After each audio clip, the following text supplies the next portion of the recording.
My name is James Bradbourne, and I have the pleasure and the privilege of being the Director General of the Pinacoteca di Brera and the Biblioteca Braidense in Milan, Italy.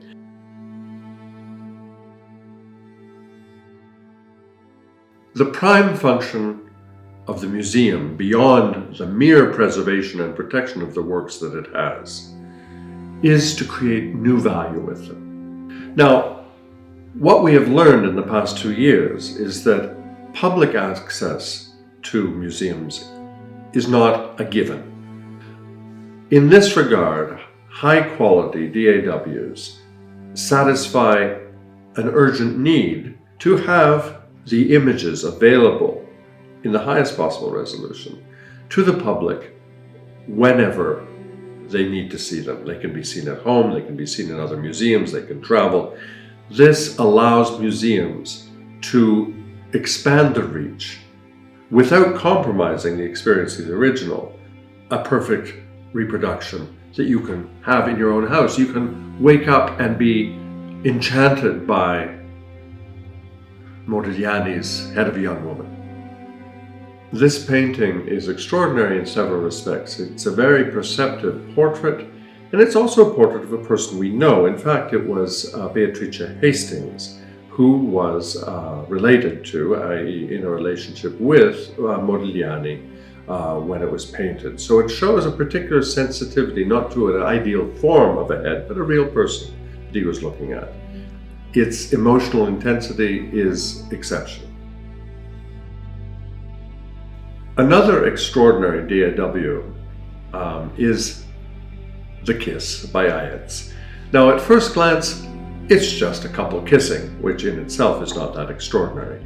But seen in the context of Italian history, this is a very important and poignant moment.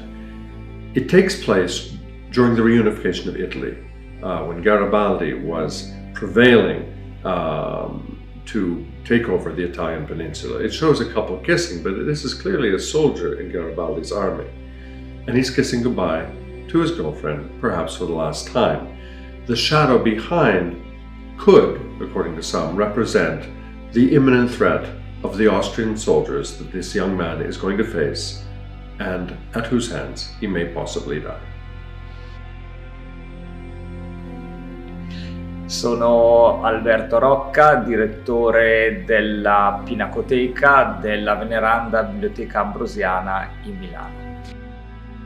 Well, museums have always interacted with technology, and there is no day in every museum in the world when there is no change, because technology allows to have everyday better solutions. Through imaging, we can have the real status of a masterpiece on a given date.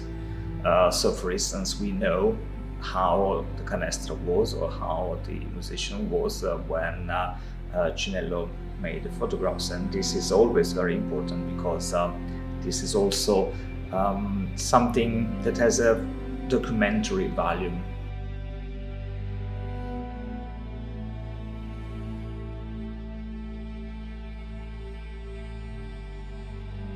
Our collection is a small collection, and so many people come to see the musician, the canestra, the cartoon by Raphael, and so on.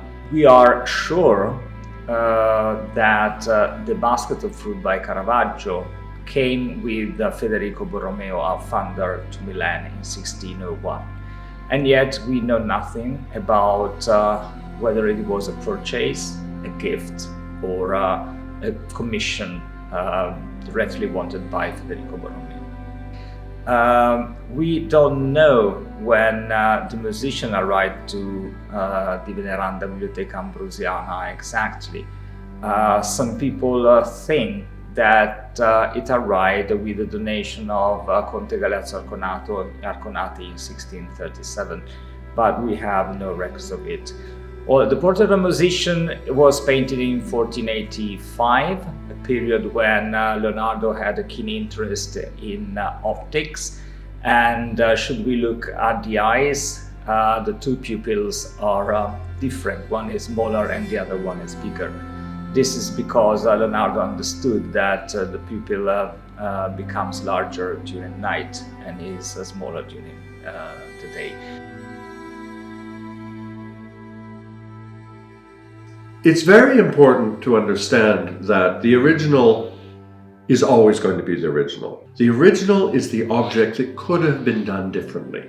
This is very important to understand, that when you're looking at an original Caravaggio, you're looking at an object that, by the change of a brushstroke, Caravaggio could have changed.